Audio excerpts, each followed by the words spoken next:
Assalamualaikum warahmatullahi wabarakatuh. Perkenalkan, saya Teguh Bayi Haki Septiadi dengan NPM 21082600075, berasal dari blog dermatologi. Di sini saya akan mengangkat penyakit mengenai acne vulgaris dan sedikit memaparkan atau mempresentasikan dari mind mapping saya mengenai penyakit acne vulgaris.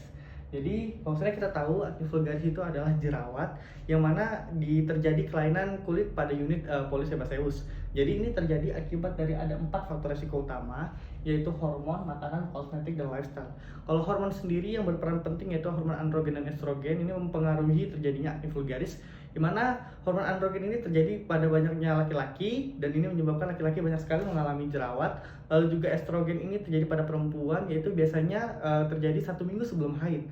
Maka 1 minggu sebelum haid ini banyak sekali perempuan yang mengalami jerawatan sebelum akhirnya terjadi menstruasi. Lalu juga terjadi pada makanan juga, salah satu faktor risiko makan makanan yang seperti tinggi lemak, tinggi garam, lalu juga makanan yang juga tinggi karbohidrat, itu juga mempengaruhi terjadinya acne vulgaris seperti jerawat pada wajah kita.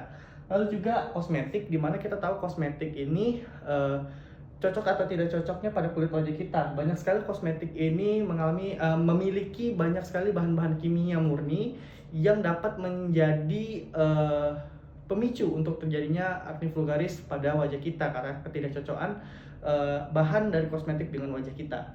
Lalu juga lifestyle, di mana lifestyle ini yang kita ketahui seperti stres maupun begadang ini mempercepat terjadinya juga acne vulgaris. Lalu di mana acne vulgaris ini terjadi akibat dari ada 4 ya, ada 4 etiopatofisiologi. Yang pertama itu ada produksi sebum berlebih, di mana produksi sebum berlebih ini akibat kelenjar sebasea yang akibat aktivitas dari hormon androgen yang meningkat, terutama terjadi pada saat masa pubertas.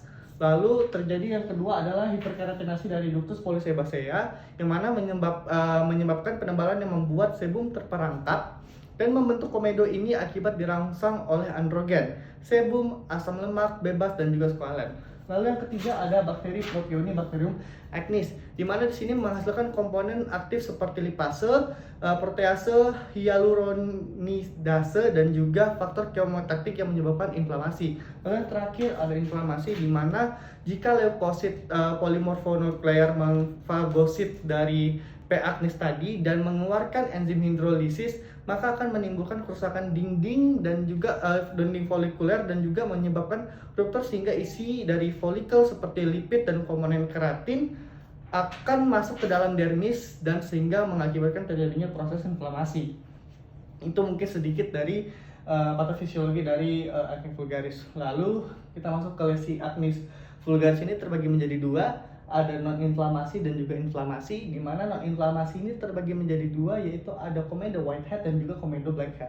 Di mana whitehead ini dia putih dan dia ini karena dia di dalam tidak terkena oksigen, tidak terkena paparan oksigen, maka dia menjadi warna putih. Nah, kalau komedo blackhead ini karena dia sudah keluar dan terkena terkena oksigen, akan mengalami perubahan warna, yaitu menjadi warna hitam.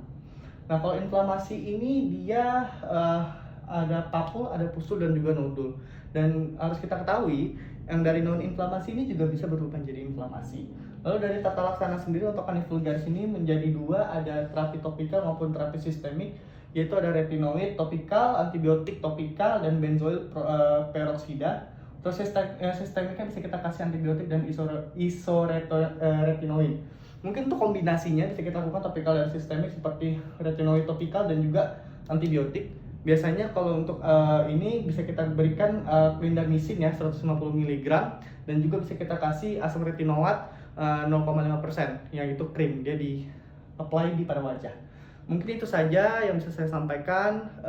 Referensi yang saya gunakan itu ada Ilmu Penyakit Kulit dan Kelamin FKUI edisi 7 pada tahun 2016. Lalu juga ada dari PubMed, yaitu ada 2 penulis, yaitu salah satu penulis pertama adalah Zeneglin yang mengangkat tentang acne vulgaris treatment pada tahun 2008, dan juga Jules CR dan et al. Yaitu mengangkat tentang acne vulgaris juga pada tahun 2018. Yang lebih mohon maaf, billahi fisabilillah haq fastabikul khairat. Wassalamualaikum warahmatullahi wabarakatuh.